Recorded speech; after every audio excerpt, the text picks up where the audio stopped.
Amin, saudara. Buatlah doa yang bernilai.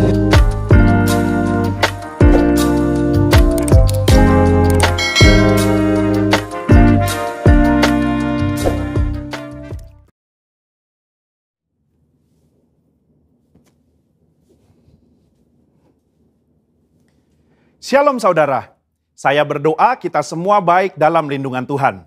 Saat ini kita sedang berada di era postmodernism, di mana salah satu cirinya ialah pendapat pribadi dianggap sebagai hal yang harus diperhatikan dan didengar. Sehingga hal tersebut mendapat tempat prioritas dalam kehidupan seseorang. Apa yang dahulu dipercaya dan diajar sebagai sebuah kebenaran, kini dikritisi dan dipertanyakan. Akibatnya, kebenaran atau fakta menjadi sebuah hal yang relatif, dan orang akan cenderung mengutamakan dan mempercayai apa yang dia ingin percayai menurut perasaan dan keinginan hatinya. Begitu pula jika kita membahas mengenai persoalan gender dan LGBTQ. Hal-hal mengenai moralitas dan seksualitas yang sudah dipegang dan dipahami sejak lama, kini dipertanyakan dan diabaikan serta dianggap sebagai sesuatu yang salah dan tidak relevan. Tentu saja pandangan yang menyatakan bahwa setiap orang benar dan bebas melakukan apa yang ia inginkan menurut keinginan dan perasaannya adalah tidak benar. Nah, Voice of Pentecost hari ini adalah seri pertama dari seri Gender Identity Challenge dan LGBTQ. Gender identity adalah identitas jenis kelamin di mana seseorang dapat mengerti dan meyakini jenis kelaminnya berdasarkan organ seksualnya, dan menjalani kehidupannya sebagai seorang individu berdasarkan organ seksual bawaan lahir yang telah Tuhan anugerahkan. Jika sejak awal penentuan gender identity-nya sudah benar, maka jika terjadi preferensi seksual yang menyimpang seperti LGBTQ dapat ditangani. Namun jika penentuan gender identity-nya sudah salah, maka preferensi seksualnya pun pasti akan jadi salah. Pandangan yang beredar saat ini ialah bahwa seseorang bisa dan berhak untuk menentukan gender identity-nya sendiri. Bukan berdasarkan organ reproduksi seksualnya, namun berdasarkan perasaan dan keinginan sendiri. Jadi, bisa saja seorang pria yang secara biologis adalah laki-laki, namun karena ia merasa dan menyatakan dirinya sebagai wanita, maka ia dipanggil perempuan dan menggunakan fasilitas umum yang digunakan oleh wanita. Bahkan memiliki ketertarikan dan hasrat seksual terhadap seorang pria. Begitu pula sebaliknya. Pandangan ini telah diterima luas dan dilindungi di berbagai negara. Sehingga segala sesuatu yang berhubungan dengan seksualitas, gender identity, dan penyimpangan preferensi seksual termasuk LGBTQ harus diterima dan bukan merupakan sebuah kelainan. Namun bagaimana menurut Alkitab? Alkitab memandang LGBTQ merupakan penyimpangan seksual yang adalah dosa di mata Tuhan. Kejadian 1 dan 2 menunjukkan bahwa Tuhan menciptakan gender identity laki-laki dan perempuan berdasarkan organ reproduksi seksualnya, bukan lewat feeling dan keinginan manusia. Kata laki-laki dan perempuan di Kejadian 1 ayat 26 sampai 28 merujuk kepada organ seksual yang mereka miliki secara biologis. Penciptaan dan penentuan ini adalah karya Allah yang luar biasa, sebab Ia ingin manusia dapat menghasilkan keturunan lewat organ reproduksi laki-laki dan perempuan. Jadi, jika seorang pria yang secara biologis adalah laki-laki, maka Tuhan ingin agar ia dapat menggunakan organ reproduksi seksualnya untuk menghasilkan keturunan lewat organ reproduksi wanita, itu pun hanya dalam pernikahan. Nah, masalah mulai timbul ketika manusia jatuh dalam dosa. Dosa membuat manusia membawa pikiran, keinginan, dan tindakannya yang terbelenggu oleh dosa, sehingga terjadilah gender identity challenge dan penyimpangan seksual. Orang yang menyimpang ketertarikan dan hasrat seksualnya tidak akan dapat beranak cucu karena kesamaan organ reproduksi mereka. Padahal Allah tidak pernah salah dalam menciptakan manusia. Allah tidak menjadikan manusia mengalami krisis identitas seksual ataupun ketertarikan dan hasrat seksual yang menyimpang. Sebuah penelitian menunjukkan bahwa krisis gender identity dan preferensi seksual justru dipengaruhi oleh 4 faktor. Yang pertama biologi, 2 pengalaman masa kecil, 3 pengaruh lingkungan atau pergaulan, 4 pengalaman saat dewasa. Keempat faktor ini juga bisa kita lihat dalam peristiwa Nuh dan anaknya Ham. Ham melihat aurat ayahnya, entah dia mengejek atau nafsu, perbuatan itu salah secara moral di mata Tuhan. Akibatnya, Nuh mengutuk Ham dan keturunannya. Hal ini menunjukkan adanya keberlanjutan penyimpangan dari Ham kepada keturunannya, yaitu Kanaan. Selanjutnya kita melihat bahwa Kanaan dan orang-orang yang mendiami tanah Kanaan memiliki penyimpangan seksual juga. Apa yang terjadi di Sodom dan Gomora di tanah Kanaan dalam Kejadian 19 menunjukkan penyimpangan seksual yang parah dan bahkan sudah mempengaruhi Lot dan kedua anak perempuannya. Lot menganggap hal wajar untuk memberikan kedua anak perempuannya untuk dipergunakan secara seksual oleh kerumunan massa. Dan kelak di dalam pelarian mereka, kedua anak perempuannya pun menganggap normal untuk memiliki anak dari ayah mereka sendiri. Yang akhirnya menghasilkan bangsa Moab dan Amon yang juga akan dihukum Tuhan karena kejahatan yang bangsa ini lakukan. Kesimpulannya, gender identity merupakan hal yang penting dalam diri seseorang.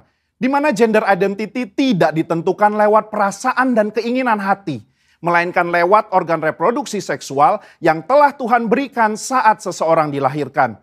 Tidak ada orang yang lahir dengan keadaan atau hasrat seksual menyimpang seperti LGBTQ. Seolah-olah Tuhan telah membuatnya demikian. Tuhan tidak pernah salah di dalam menciptakan manusia. Justru dosalah yang membuat manusia membawa pikiran, keinginan, dan tindakannya pada keputusan yang salah.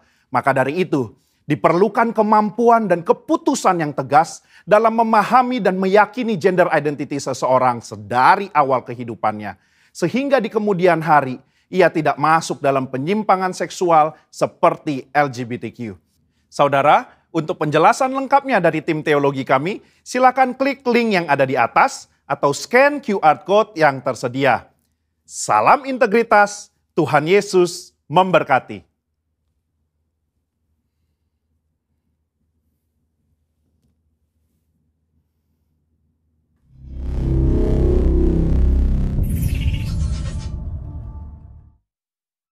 Bapa, di dalam nama Tuhan, hamba mohonkan berkat bagi seluruh hamba-hambamu, seluruh pelayan-pelayan yang telah memberikan waktunya untuk melayani Tuhan. Berkatilah iman mereka, berkatilah keluarga mereka, berkatilah pekerjaan, usaha, ekonomi mereka. Tuhan berikan yang terbaik buat mereka. Buatlah semua pelayan-pelayan menjadi orang-orang yang diberkati, orang-orang yang bersuka cita, orang-orang yang berhasil ya Tuhan. Kami mau makan minum dari firman-Mu, urapilah hamba-Mu dengan pengurapan yang dari sorga. Dalam nama Yesus kami berdoa dan mengucap syukur. Haleluya. Semua yang diberkati sama-sama katakan amin. Kita buka kitab kita dari kitab Yakobus pasal yang kelima. Firman Tuhan, kita beri tema berdoa sungguh-sungguh dan sungguh-sungguh berdoa bagian yang kedua. Mari kita baca dua kali ayat 17 dan ayat 18. Yakobus pasal 5. Semua siap-siap baca. Silakan tarik nafas dulu 2-3 ya. Oke, udah 2. Ya, Elia adalah manusia biasa, sama seperti kita, dan ia telah bersungguh-sungguh berdoa supaya hujan jangan turun, dan hujan pun tidak turun di bumi selama 3 tahun dan 6 bulan. Lalu Elia berdoa pula dan langit menurunkan hujan dan bumi pun mengeluarkan buahnya. Sama-sama katakan amin. Bapak Ibu Saudara yang dikasihi Tuhan Yesus Kristus, dari firman Tuhan yang sangat indah, firman Tuhan yang sangat membangun kita, Tuhan Yesus memerintahkan agar setiap kita, agar setiap hamba-hamba Tuhan, agar setiap keluarga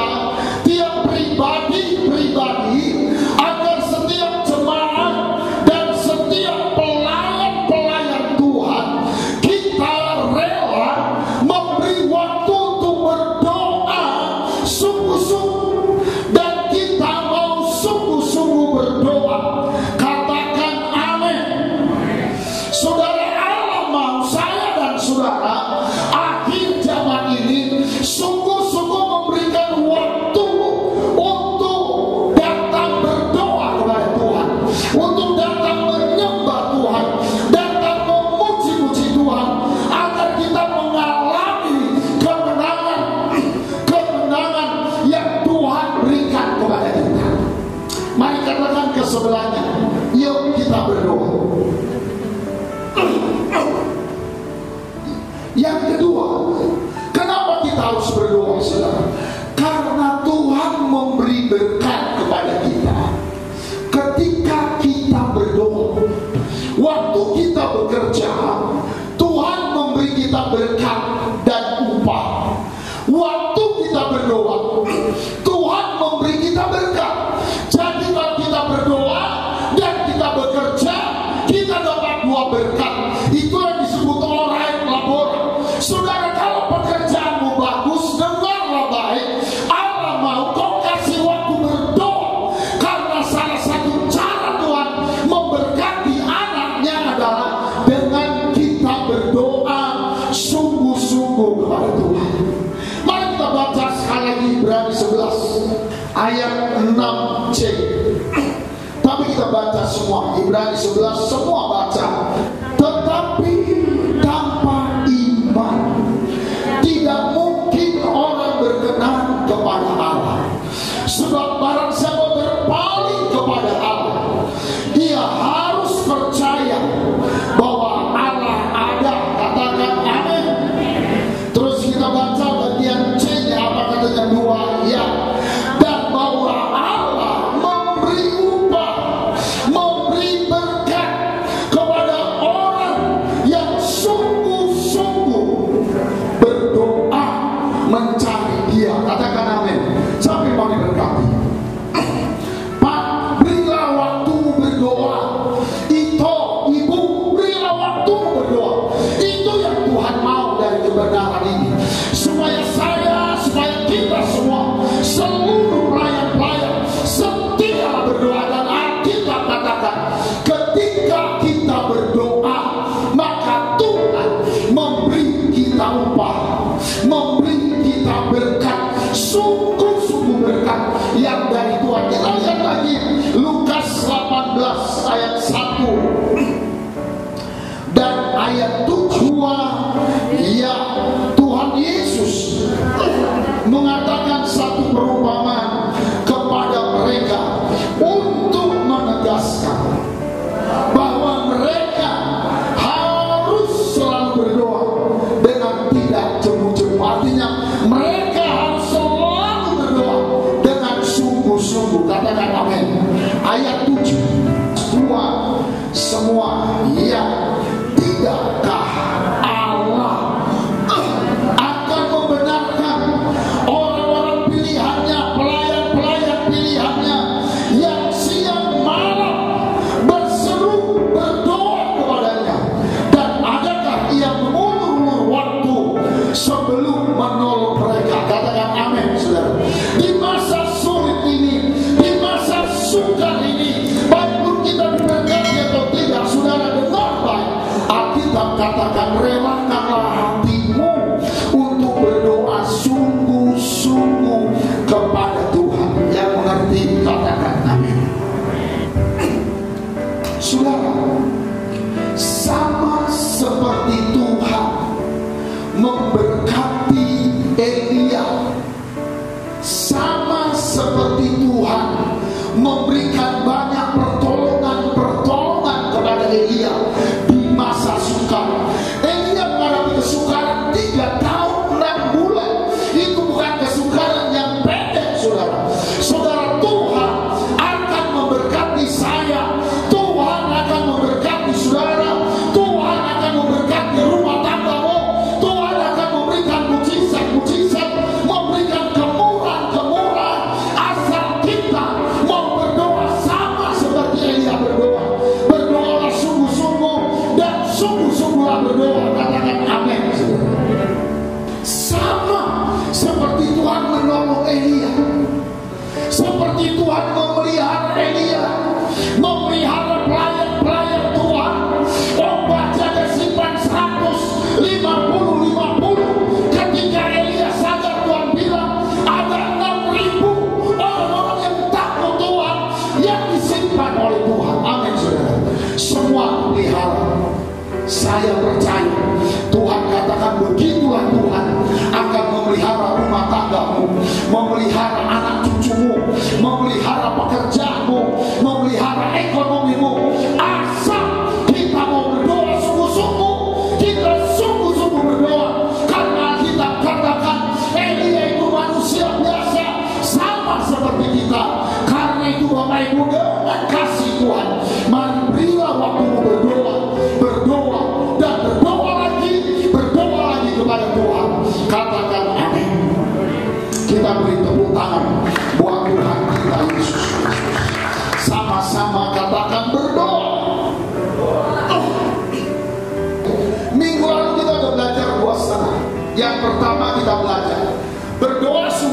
itu adalah berdoa di mesbahnya Tuhan.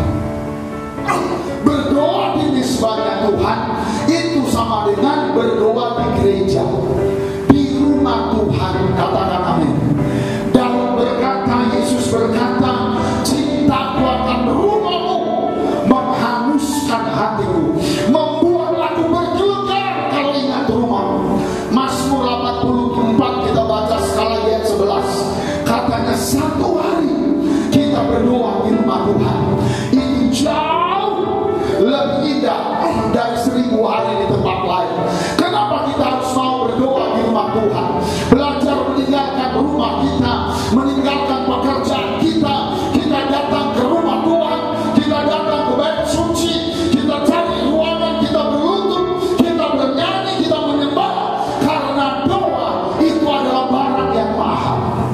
Doa itu adalah harta yang sangat mahal. Sekalipun murah, tapi dia sangat mahal. Karena orang berdoa di Matius 6 ayat 6 berkata, kalau kamu mau berdoa, masuklah ke kamarmu, katanya. Kuncilah pintu kamarmu, berdoalah, menangislah kepada Bapamu yang tidak kelihatan. Kenapa kita disuruh masuk kamar? Sekalipun berdoa di kamar mandi bisa, berdoa di atas kereta bisa, berdoa di ruang tamu bisa, berdoa di mana-mana bisa. Karena bagi Tuhan, doa itu sesuatu yang sangat bernilai. Maukah engkau doa dijawab Tuhan? Amin, saudara.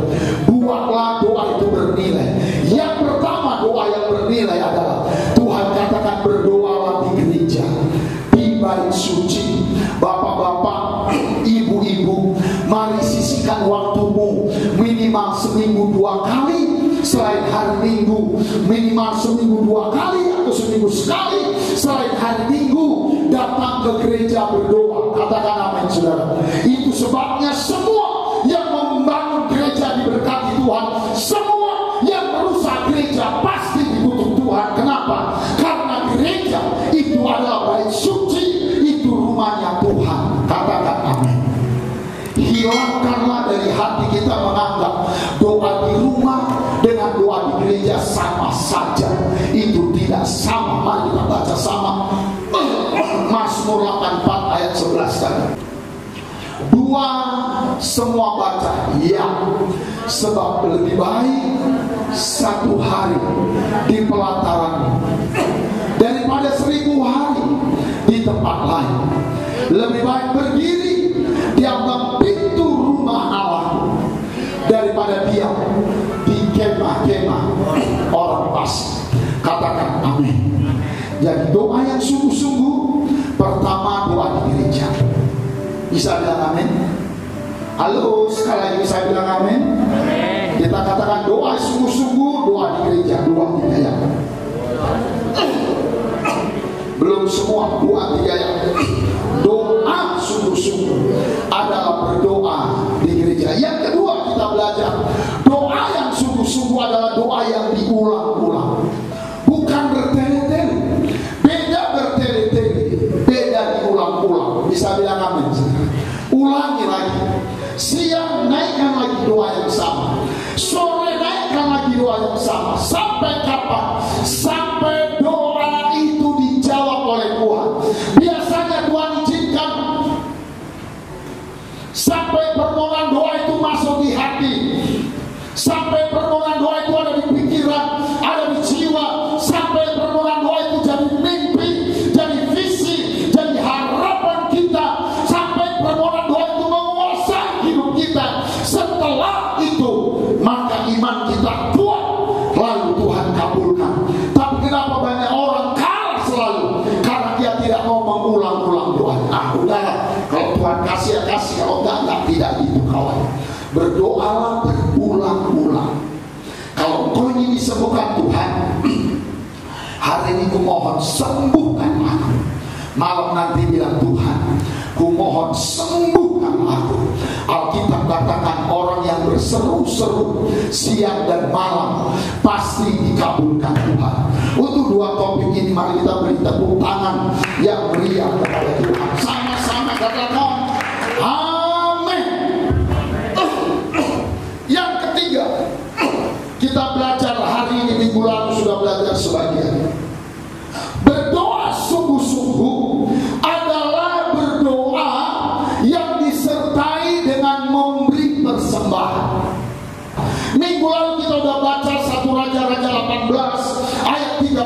33 sampai 34 dan ayat 37 sampai 39, di mana Elia sebelum dia berdoa, dia memberi korban, dia sembelih lembu, dia beri potongan daging lembu di atas mezbah, dia berikan air, dipersembahkan kepada Tuhan.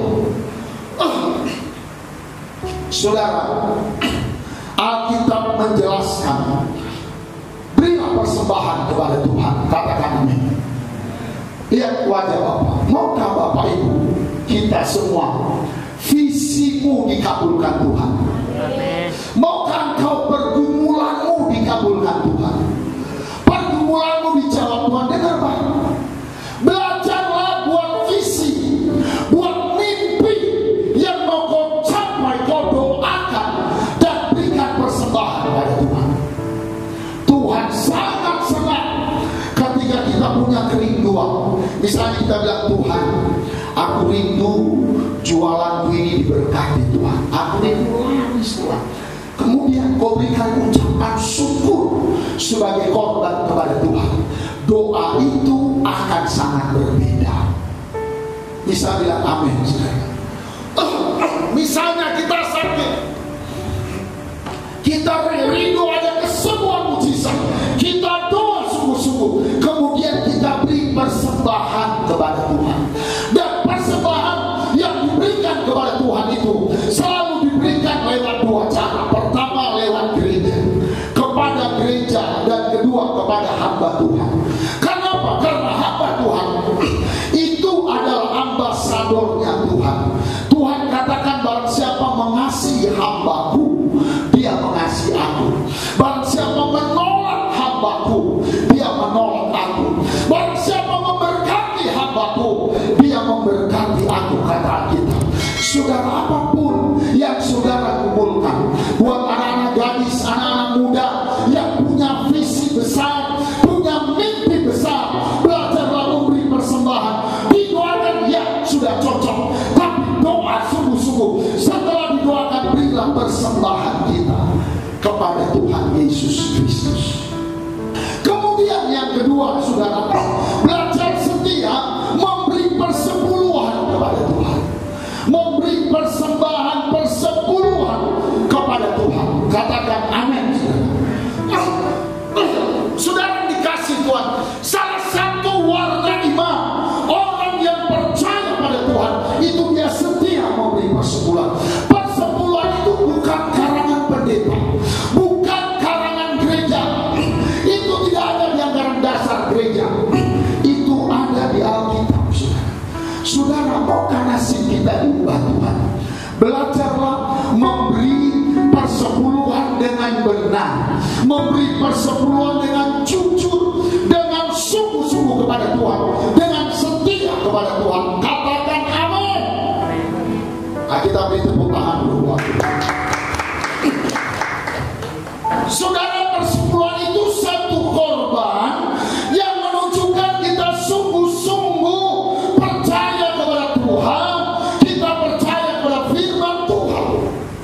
Kenapa? Karena sistem persepuluhan itu sistem hidup dan mati kita, berkat kita di dalam Alkitab. Katakan amin. Oke, kita baca pelan-pelan. Bapak ajak kita baca pelan-pelan sekali lagi. Yuk kita baca Waliaki 3 ayat 10 sampai 12. Pertama ayat 10, 2, iya, bawalah seluruh persembahan persepuluhan itu ke dalam rumah perbendaharaan terus, supaya ada persediaan makanan di rumahku, dan ujilah aku firman Tuhan semesta alam. Apakah aku tidak membuka bagimu tingkap-tingkap langit dan mencurahkan berkat kepadamu sampai berkelimpahan? Bisa bilang amin? Katanya, bawalah perpuluhanmu ke rumah Tuhan. Bukan dibawa ke tempat lain, bukan. Bawalah ke rumah Tuhan. Masukkanlah ke perbendaharaan rumah Tuhan. Ayat 10, maka Tuhan akan mencurahkan berkat Bisa bilang amin. Ayat 11. Semua baca Tuhan. 2, iya.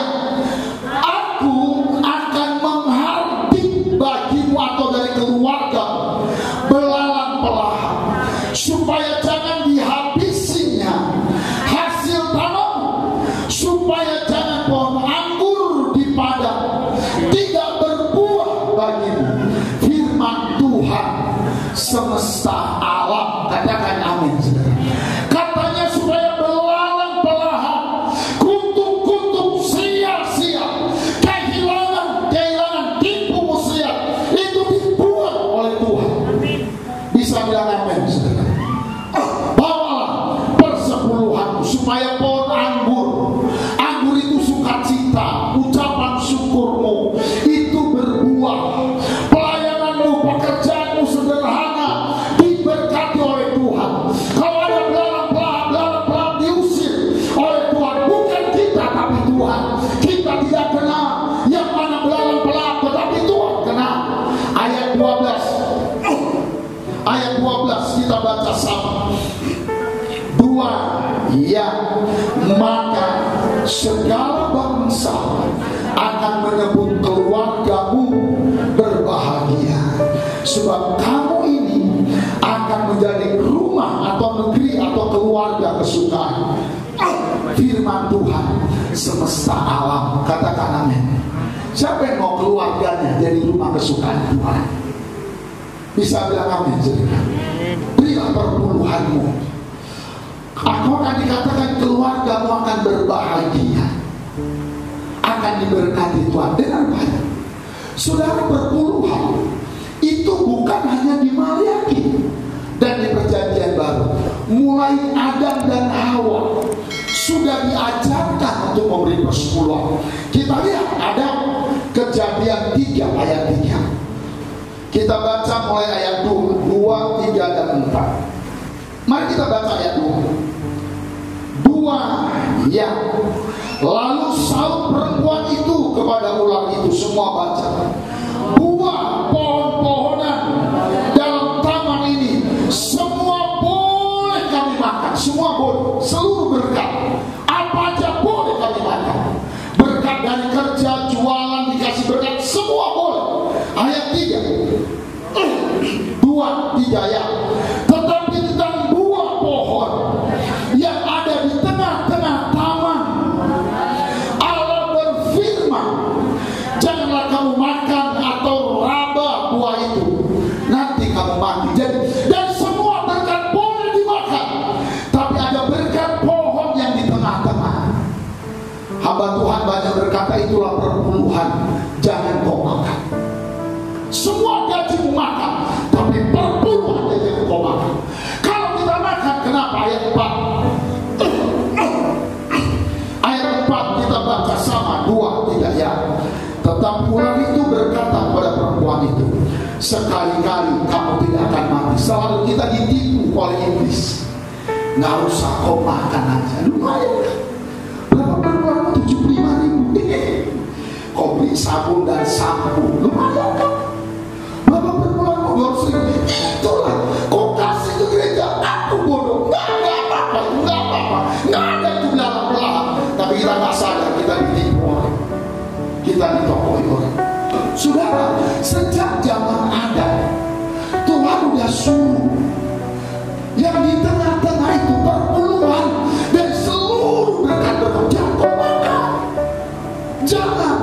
Nanti kau mati, karirmu mati, daganganmu mati, bisnismu mati, karirmu mati, masa depanmu mati, nyawa masih ada, nafas masih ada, tapi mati karirmu.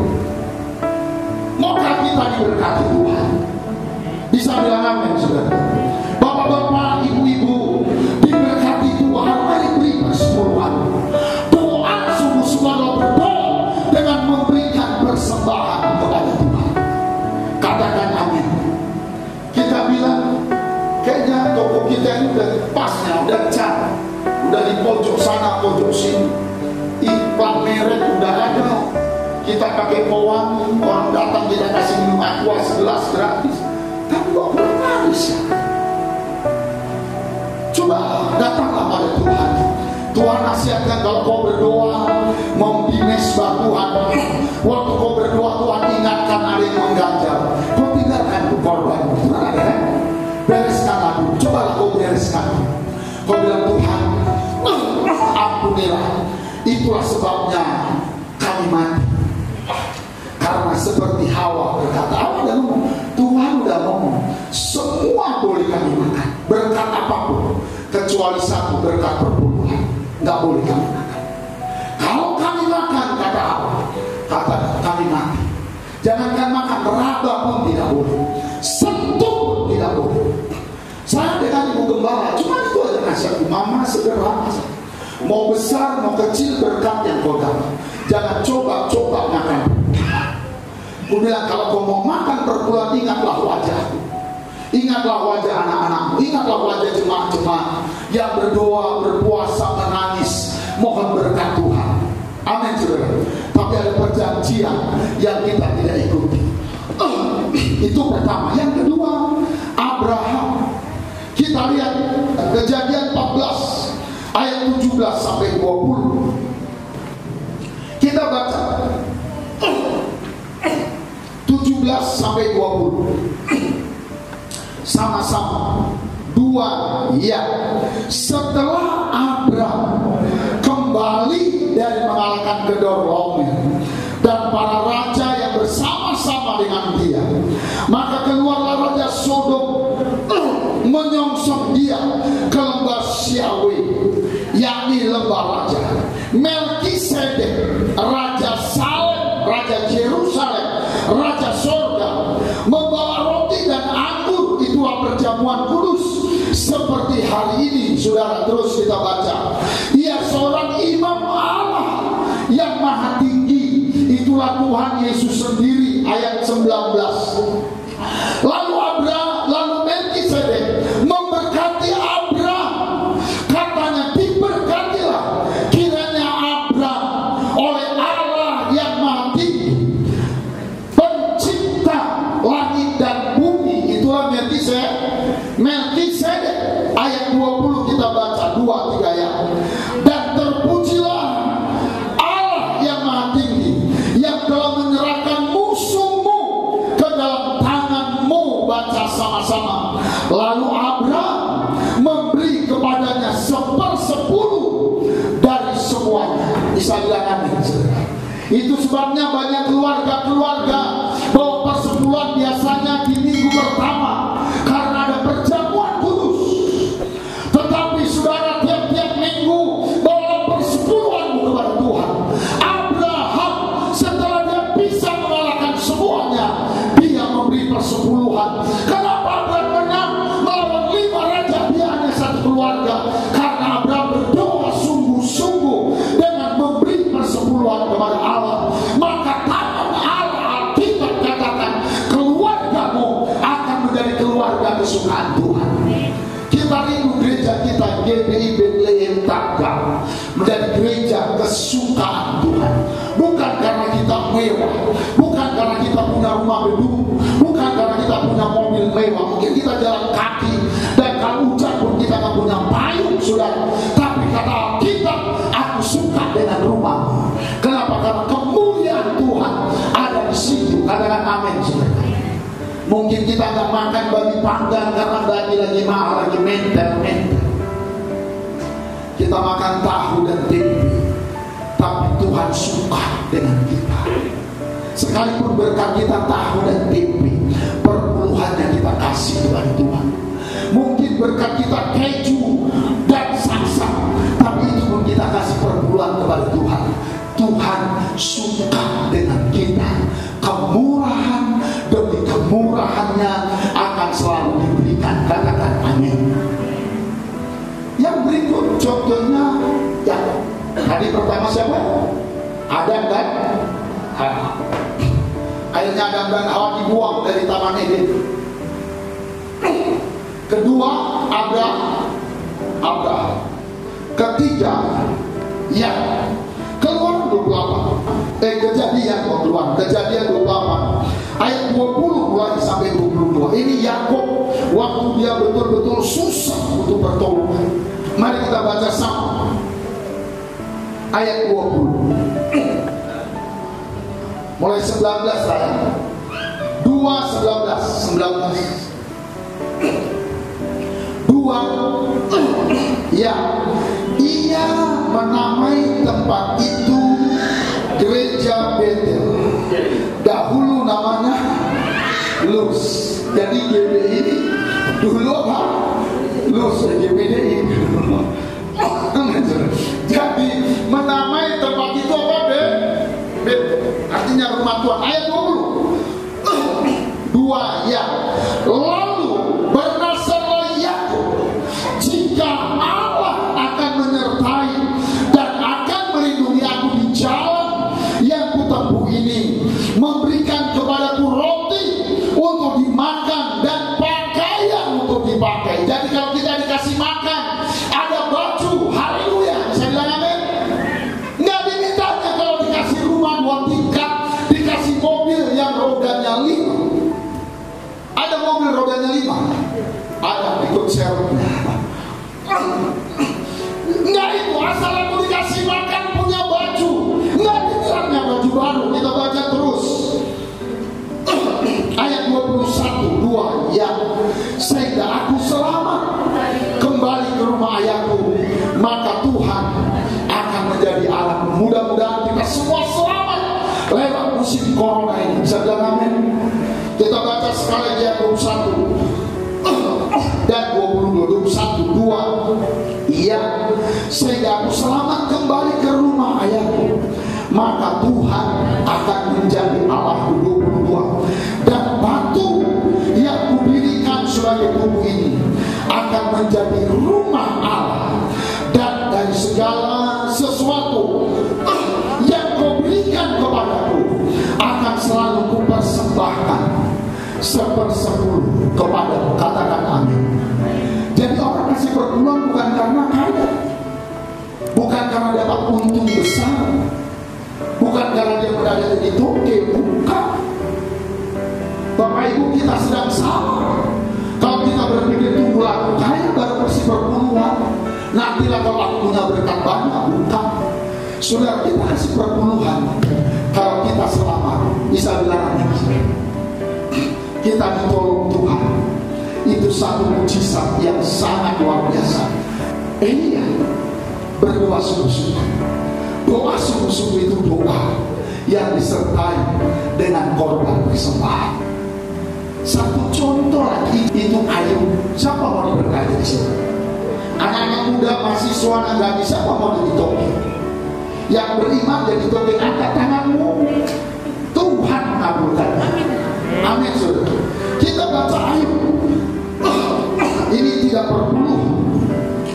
Ayub pasal 1 ayat 5.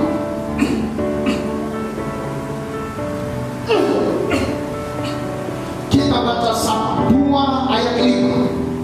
2. Ya, setiap kali apabila hari-hari pesta telah berlalu, Ayub memanggil mereka, artinya anak-anaknya, dan menguduskan mereka keesokan harinya lewat doa, lewat ibadah. Terus kita baca pagi-pagi bangunlah Ayub, lalu mempersembahkan apa? Korban bakaran sebanyak jumlah mereka sekalian. Sebab pikir mungkin anak-anakku sudah berbuat dosa dan telah mengutuki Allah di dalam hati. Demikianlah dilakukan Ayub. Apa katanya? Senantiasa. Senantiasa itu dia terus menerus, selalu. Ayub tiap-tiap doa pagi kepada Tuhan. Dia doakan anak-anaknya. Setelah dia berdoa, dia tidak ambil. Dia ambil 1 ekor kambing domba, dipersembahkannya kepada Tuhan. Selalu Ayub doanya disertai dengan korban persembahan. Bisa dilakukan itu.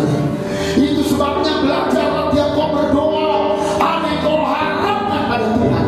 Di rumahmu buat kotak persembahan. Kau masukkan persembahan dengan iman kepada Tuhan. Tuhan pasti mendengar. Bisa dilakukan. Apa yang didapat Ayub dari hasil. Kita baca ayat 1 sampai ayat 3. Mari kita baca ayat 1 sampai ayat 3. 2. Ya, kalau perempuan bilang perempuan, laki-laki bilang laki-laki. 2. Tidak. Ada seorang laki-laki di tanah Uz bernama Maria. Orang itu saleh dan jujur. Ia takut akan Allah dan menjauhi kejahatan. Bisa bilang amin? Ayat 2, semua baca 2, 3 ya. Ayub mendapat 7 anak laki-laki dan 3 anak perempuan. Anaknya jadi berapa? 10. Terus kita ayat ini. Kita baca sama 2. Ya, Ayub memiliki 7.000 ekor kambing domba, 3.000 ekor unta, 500 pasang lembu, 500 keledai betina, dan budak-budak dalam jumlah yang sangat besar. Sehingga orang itu, baca uang, adalah yang terkaya dari semua orang di sebelah timur Medan Timur. Bisa bilang amin, saudara? Kenapa Ayub dari orang yang sangat diberkati sekali? Karena Ayub berdoa sungguh-sungguh. Arti doa sungguh-sungguh oleh dia, berdoalah sambil memberikan persembahan kepada Tuhan. Katakan amin. Tiap-tiap Ayub berdoa, tiap-tiap dia beribadah, dia selalu memberi persembahan dengan benar kepada Tuhan. Kita berdiri sama-sama. Bapa, di dalam nama Tuhan Yesus Kristus, terima kasih buat kebenaran, buat firman-Mu. Tuhan, kami mau belajar berdoa bersungguh-sungguh kepada Tuhan. Berdoa sambil memberi persembahan dengan benar, memberi persepuluhan, memberi korban-korban. Biar Tuhan menolong kami, biar Tuhan menjamah kami, memberkati kami dengan sangat-sangat luar biasa. Bapa, di dalam nama Tuhan Yesus Kristus, hari ini Kau tumbuhkanlah iman kami, berkati keluarga kami Tuhan. Kami percaya firman-Mu, kami berharap kepada firman-Mu. Biarlah firman-Mu menjadi kekuatan yang luar biasa, sembuhkan yang sakit Tuhan, berkati yang susah, yang berkekurangan Kau cukupkan. Bapakku, terima kasih. Ampunilah setiap salah, setiap dosa, setiap pelanggaran kami.